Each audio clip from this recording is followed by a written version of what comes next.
90 రోజుల కోర్సు పూర్తి చేస్తే చాలు 100% ప్లేస్మెంట్ సపోర్ట్ తో సాఫ్ట్వేర్ జాబ్ మీ సొంత. వెంటనే కోడ్ జ్ఞాన్ డెస్టినేషన్ ని సంప్రదించండి. సో పవన్ కళ్యాణ్ గారు పిఠాపురం నుంచి ఎప్పుడైతే పోటీ చేయాలని నిర్ణయించుకున్నారో పిఠాపురంలోనే ఆయన చిరునామా ఉండాలని కూడా ఆయన డిసైడ్ అయ్యారు. అందుకోసం పిఠాపురంలో ఒక ఇంటిని కూడా తీసుకున్నారు. ఆ ఇంటికి సంబంధించినటువంటి అప్డేట్స్ కూడా ఇప్పటివరకు ఇచ్చాం. సుమన్ టీవీ కూడా ఇచ్చింది.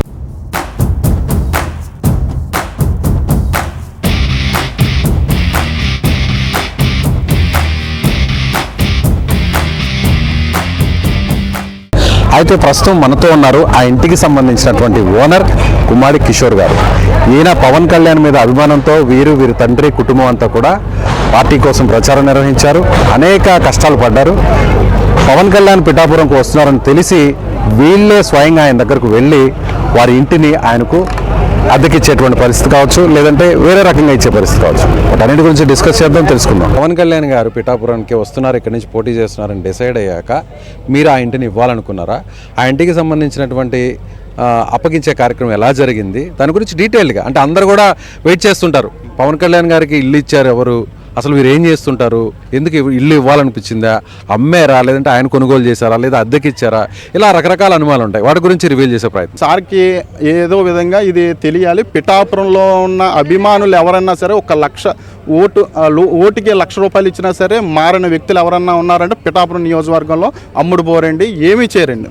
అంత అభిమానంగా ఒక్కసారి గెలిపించాలి ఆ నాయకుడిని అనుకున్నారంటే వాళ్ళు నిద్రపోకుండా రే అనగా పగలనగా కష్టపడి పనిచేసే వ్యక్తిత్వం ఉన్న వాళ్ళు పిఠాపురం వాళ్ళు. అంత స్వార్థం లేకుండా పనిచేస్తారు పిఠాపురం.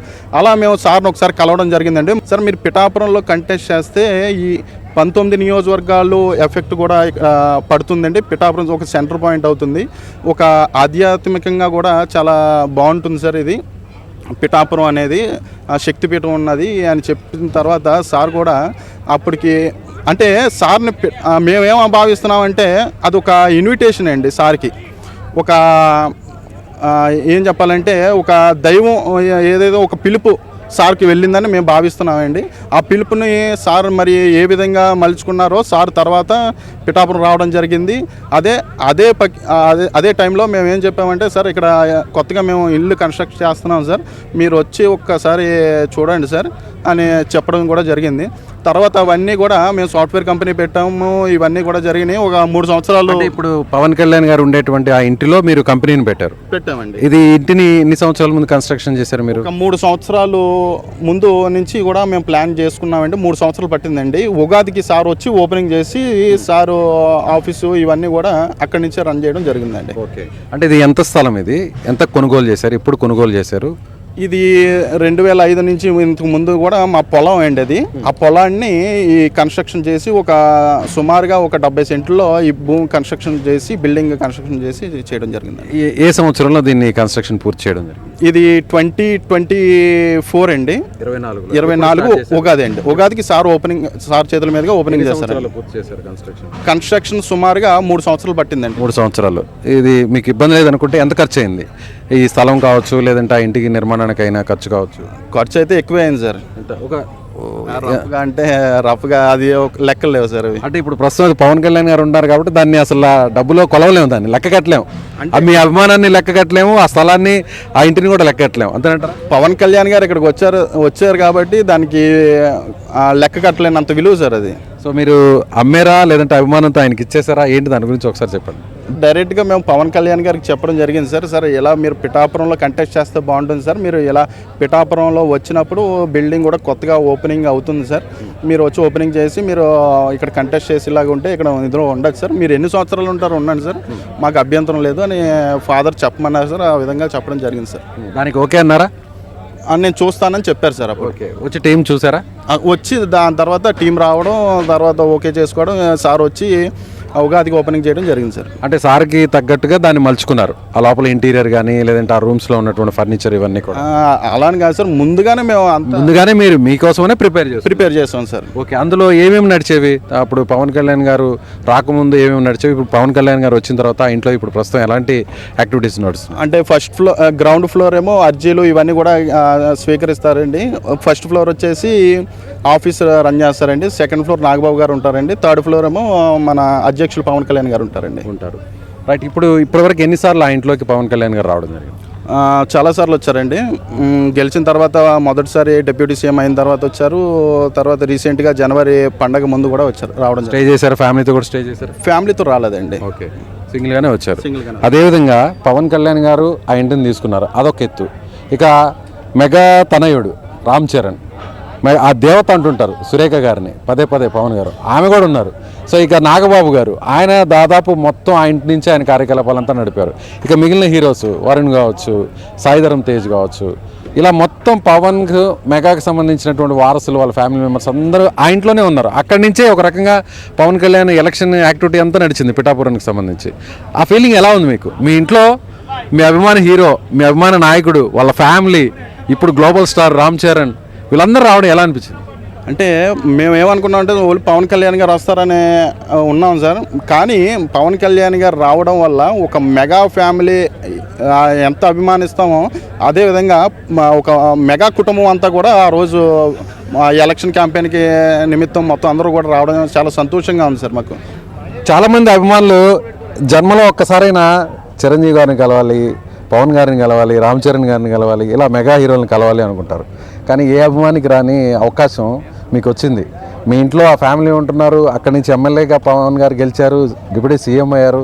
అది తలుచుకుంటే ఎలా అనిపిస్తుంది మీకు? ఆ ఫీలింగ్ని ఒకసారిగా, మీరు ఎంతో కష్టపడి ఉంటారు పార్టీ కోసం, ఎన్నో ఇబ్బందులు పడి ఉంటారు, రాజకీయాల్లో మీ ఫాదర్ చాలా స్ట్రగుల్ అయ్యారు అంటున్నారు, ఫైనాన్షియల్గా కూడా స్ట్రగుల్ అయ్యారు.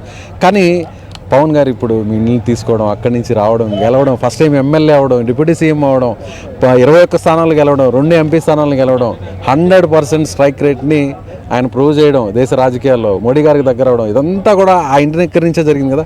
అదొక్కసారి మీరు ఊహిస్తే ఎలా అనిపిస్తుంది? అంటే ఇంటి దగ్గర నుంచి అని చెప్పను సార్ నేను. ఆయన పడే కష్టం ఈరోజు మనకి ఆ విధంగా మనకి బయటకు వచ్చింది సార్. ఆయన కష్టపడే తీరు ఎలా ఉంటుందంటే సార్, మేము దగ్గర ఉండే వాళ్ళం, చూసేవాళ్ళం సార్ సార్ని.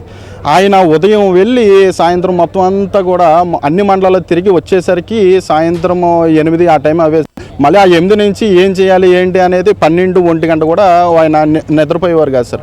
మళ్ళీ ఆయన మేము చూసింది అతి బాధల్లో ఏంటంటే సార్, ఆయన కాలుకి ఒకసారి గాయం తగిలింది సార్, ఎవరు తొక్కేశారు ఈ ర్యాలీలోని ఇవన్నీ జరిగేటప్పుడు. ఆయన ఒక రక్తం కారుతుంది సార్, అలాగా రక్తం కారుతున్నా సరే ఆయన అలా మెక్కుకుంటా అలా పరిగెట్టుకుంటానే వస్తున్నారు తప్ప ఎక్కడ కూడా అలసట కానీ ఏమీ లేదు సార్ ఆయనకి. అంటే ప్రభుత్వాన్ని మార్చాలి, ఆ మార్చే వంతు మనం తీసుకోవాలి, ఆ బాధ్యత ఆ విధంగా ఉన్నారు తప్ప ఆయన నాకు దెబ్బ తగిలింది నేను ఈరోజు రెస్ట్ తీసుకోవాలి ఈ ఉద్దేశాల్లో అయితే ఆయన లేరు సార్. ఆయన కష్టపడ్డారు, ఆయన దానికి తగ్గ ఫలితం కూడా ఈరోజు మనం చూస్తున్నాం సార్. సో ఎన్నిసార్లు కలిసారు పవన్ గారిని మీరు ఇప్పటి వరకు? కలిసాం సార్, లెక్కలేనండి సార్లు, లెక్కలేని కలిసాం సార్. ఆయనతోనే ఉన్నారా? ఆయనతో పక్కనే ఉండేవారా? పక్కన ఉండేవాళ్ళం సార్. మీరు ఏమని పిలిచేవారు మిమ్మల్ని? కిషోర్ అని పిలుస్తారు సార్ అభిమానంగా. మీరన్నా మీ తండ్రి గారన్నా? నా ఫాదర్ని నాగేశ్వరరావు గారు అని పిలుస్తారు సార్, నన్ను కిషోర్ అని పిలుస్తారు సార్. సో ఆ ఇంటినైతే అద్దెకైతే ఇవ్వలేదు, అమ్మలేదు. మీరు పవన్ మీద ఉన్న అభిమానంతో ఆయన ఎంతకాలం అక్కడ ఉంటారు, ఆ విషయాన్ని చెప్పండి. అదన్నా సరే సార్ ఏది కూడా ఫ్రీగా తీసుకోరు సార్. అందుకని ఫాదర్ ఏమన్నారంటే నాకు ₹1 అద్దె ఇవ్వండి సార్, ఫార్మాలిటీ ప్రకారం అంతే, అంతకు మించి నాకు వద్దు సార్. నేను మెగా అభిమానిని, నేను మెగా అభిమానం కోసం నేను మీకు ఇస్తున్నాను సార్ అని చెప్పడం జరిగింది సార్. మీరు ఎన్ని సంవత్సరాలు ఉంటారో ఉండండి సార్, మాకు అభ్యంతరం లేదని చెప్పారు సార్. కిషోర్ గారి తండ్రి నాగేశ్వరరావు గారు ఆయన ఉన్నారు, ఆయనతో మాట్లాడదాం. ఆయన రాజకీయాల్లో చాలా సంవత్సరాల నుంచి ఉన్నారు. మెగా ఫ్యామిలీ అంటే ఆయనకి వల్ల మాలిన అభిమానం, ప్రేమ. సో ఆయన కోసం, ఆయన కుమారుడి కోసం ఒక సాఫ్ట్వేర్ కంపెనీని అక్కడ పెట్టి నడపాలి, 10 మందికి ఉపాధి ఇవ్వాలి అనేటువంటి ఉద్దేశంతో ఆ ఇంటిని కట్టారు. అయితే పిఠాపురానికి పవన్ వచ్చాక పవన్కి ఆ ఇంటిని త్యాగం చేయాలనే నిర్ణయం ఆయనకి ఎందుకు వచ్చిందో, అసలు ఆలోచన ఎలా వచ్చిందో ఆయనతో మాట్లాడదాం. నమస్తే అండి. నమస్తే అండి. ఆ ఇంటిని పవన్ గారికి ఇవ్వాలనే ఆలోచన ఎలా వచ్చింది? ఇవ్వాలనంటే సార్ ఏమన్నారంటే మా కిషోర్ తోటి డాడీ మీరు ఒకసారి ఆఫీస్కి రండి అని మంగళగిరి రమ్మన్నారు సార్. మేము మొన్నడు ఆఫీస్కి వెళ్ళి చేతిలోకి నాగేశ్వరాన్ని లోపల రమ్మన్నాను, రూమ్లో కూర్చుని ఒక 2 గంటలు ఆలోచించాను సార్. అంటే సార్ ఎలాగంటే ప్రతి ఒక్క మాట కూడా వచ్చిందంత ప్రజలే ఎలాగున్నారు, నా ప్రజల గురించే నేను ఎన్నాళ్ళు జీవించినా నా ప్రజల గురించే అనేవారు. కానీ పవన్ కళ్యాణ్ గారు రెండో మాట అనేవారు కాదండి. ఎంత నాగేశ్వరరావు మనం సంపాదించుకుని కూడా పట్టిపోయేది ఏమన్నా ఉందా? వాడు వేల కోట్లు సంపాదించుకుంటున్నారు, ఏమైపోతున్నారో వైన ఉండలేదు. మన కరోనా వచ్చింది, కుక్క సాగు చచ్చారు. మనకి అంత అవసరం అంటావా? మనకి 10-12 కోట్లు ఉంటే హాయిగా బతికేయచ్చు అని చెప్పేసి సార్ అనేవారండి. ఆ రకంగా మేము చేసుకుంటూ వచ్చి మీరు ఒక్కసారి పిఠాపురం వచ్చి పోటీ చేయండి సార్ అని మేము చెప్పడం జరిగిందండి. ఉదయ్ గారికి ఇచ్చాం కదా, మళ్ళీ రావడం బాగుంటుందా అని సార్ అన్నారు. ఒక్కసారి ఆలోచించండి సార్ అని మేము అన్నాం. అంటే చూద్దారని చెప్పేసి అన్నారు. తర్వాత మా పురోహితిక అమ్మవారు దైవాళ్ళు అయితేనో ఎలాగైతేనో రావడం జరిగిందండి. తర్వాత ఒక నెల ముందు పిఠాపురం పోటీ చేద్దారని సార్ అంటున్నారు, చెప్పడం జరిగిందండి. మేము అప్పటి నుంచి కూడా సార్ రావడంతో సంతోషంగా ఉండి తర్వాత మా హౌస్ కూడా మేము రెడీ అయిపోతుందని చెప్పడం జరిగితే ఒకసారి అలా వద్దారు కదా, వచ్చి చూద్దారు సార్ అన్నారు. అలాగా రావడం, ఉగాదికి రావడం, ఓపెనింగ్ చేయడం అలాగే జరిగింది సార్. ఉగాది నాడు ఉగాది పచ్చడి జనాలకి తన చేతులతోటి ఇవ్వడం జరిగిందండి, సార్ చేతులతోటి. ఆ రకంగా జరుపుకుని వచ్చాను సార్. సో మీ ఇంటిని చూశాక ఆ ఇంటిని మీరు ₹1 అద్దెకి ఇచ్చారు, ఊరికనే వద్దన్నారు కాబట్టి పవన్ కళ్యాణ్ గారు ఆ ఇంటిని ఎప్పటి వరకు ఆయనకి ఇవ్వబోతున్నారు? ఎప్పటి వరకు ఆయన చేతుల్లోనే ఆ ఇల్లు ఉండబోతుంది? అంటే ఆయన చేతుల్లో అంటే మేము రెంట్ వచ్చేసి నెలకి ₹1 ఇమ్మన్నామండి. అంటే ఊరికి ఇచ్చేసారా అని వాళ్ళలో అనడం జరుగుతుందండి. మేము ₹1 రెంట్ తీసుకుంటున్నాం అని చెప్పేసి మేము ప్రతి ఒక్కరితో చెప్పుకుని వచ్చామండి. అలాగే సార్ తోటి మీరు ఎన్నాళ్ళు ఉంటారో ఉండండి, నాకు అభ్యంతరం లేదు. సాఫ్ట్వేర్ కంపెనీ ఇంటి దగ్గర నుంచి మేము నడుపుకుంటున్నామండి. ఆ రకంగా మేము చేసుకుంటూ వస్తున్నామండి. ఇప్పుడు పిఠాపురానికి సంబంధించిన పార్టీ యాక్టివిటీస్ అంతా కూడా ఆ ఇంటి నుంచే నడుస్తుంది? ఆ ఇంటి నుంచే నడుస్తుంది సార్ ఇప్పుడు వరకు. ఓకే. ఆ స్థలం ఎప్పటి నుంచి ఉంది మీ కంట్రోల్లో? ఆ ప్లేస్ అది 2005 నుంచి మా కంట్రోల్లో ఉందండి. అప్పుడు ఆ స్థలాన్ని ఎంత కొన్నారు? అప్పుడు వచ్చేసి 1,70,000 అండి ఎకరం వచ్చేసి.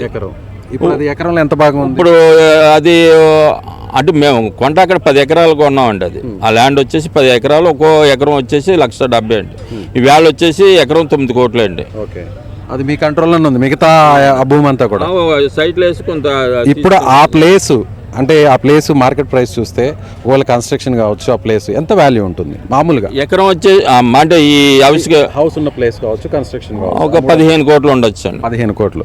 15 కోట్ల ఇంటిని ₹1 అద్దెకి ఇచ్చేసారంటే అది అభిమానం అనాలా, ప్రేమ అనాలా, ఏమనాలి మీరే చెప్పండి. అన్నీ కలిపి ఉంటే ఇప్పుడు ఈ ఏదో అంటారు శాస్త్రమ్మ పడతారు, ఇప్పుడు అన్నీ కలిపేసి మనం జ్యూస్ తాగితే ఎలా ఉంటుందో ఇప్పుడు అలాగే సార్ మొత్తం ప్రేమ అనుకోవచ్చు అండి, అభిమానం అనుకోవచ్చు. అలాగే మా ఎప్పుడన్నా ఒక చిరంజీవి సినిమా రిలీజ్ అయ్యిందండి ఖైదీ దగ్గర నుంచి, మేము చిరంజీవి ఫ్యామిలీలో ఏ సినిమా వచ్చినా ఆ సినిమాకే వెళ్ళేవాళ్ళం అండి.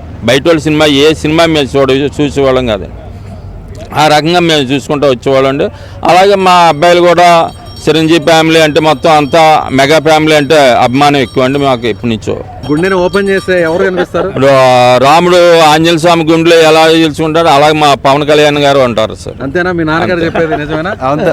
అభిమానం ఉంది సార్. అంతేనా? చాలా అభిమానం సార్ మెగా ఫ్యామిలీ. ఎంతవరకు చదువుకున్నారు మీరు? నేను degree BSc chemistry sir. Right. అలాగే ఆ 15 కోట్ల రూపాయల వాల్యూ ఉన్న ఆ ఇల్లు, ఓకే పవన్ గారు వచ్చారు కాబట్టి అది 100 కోట్లకు వెళ్ళిపోద్ది, 1000 కోట్లకు వెళ్ళిపోద్ది. పవన్ కళ్యాణ్ ఎప్పటి వరకు అక్కడ ఉంటే లేదు ఇది నాకే కావాలంటే అప్పుడు ఏమంటారు మీరు? ఎక్కడైనా చిన్న ఆశ కలుగుద్దా? అయ్యో మా అలాగే అంటారండి సార్, అలా అంటారు నాకే కావాలని ఎప్పుడు కూడా అంటారండి, ఎప్పుడు అంటారండి. ఎప్పుడు కూడా ఆయన ఎవరిది బయట వాళ్ళది మాత్రం రూపాయి కూడా ఆశించరు. ఆయన డబ్బే ఆయన 10 మందికి ఇస్తున్నారు. ఇప్పుడు ఆయన దగ్గర వేళ ఒక 100 కోట్లు ఉన్నాయనుకోండి, రేపు ₹1 కోటి లేకుండా కూడా చేసిన రోజులు ఉన్నాయండి. సూపర్. అదండి నిజంగా చాలా అదృష్టం అండి.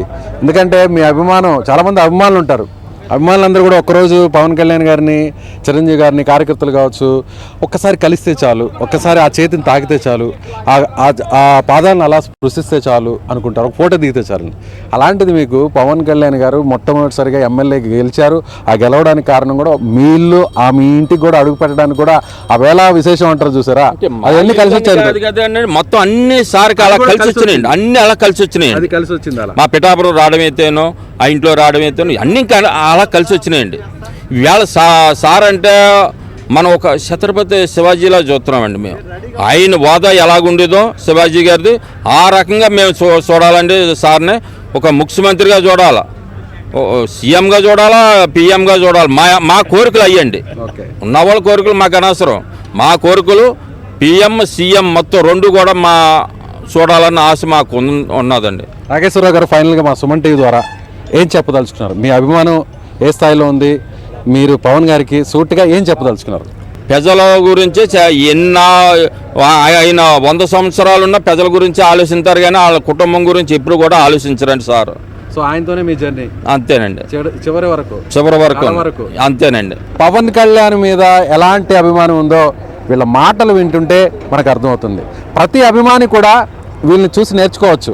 వాళ్ళ కోసం కట్టుకున్నటువంటి ఇంటిని, ఎంతో విలువైనటువంటి ఇంటిని పవన్ కళ్యాణ్ గారు మా ప్రాంతంకి వచ్చి పోటీ చేస్తున్నారు, ఆయన 1,00,000 మెజారిటీతో గెలవాలి, ఇక్కడి నుంచి ఆయన అంతా కూడా ఆయన రాజకీయ భవిష్యత్తు అంతా చాలా బాగుండాలి, సీఎం అవ్వాలి, పీఎం అవ్వాలి, ఇలా రకరకాల కోరికలతో చాలామంది అభిమానులు ఉంటారు. కానీ అభిమానాన్ని నిజంగా చాటుకున్నారు.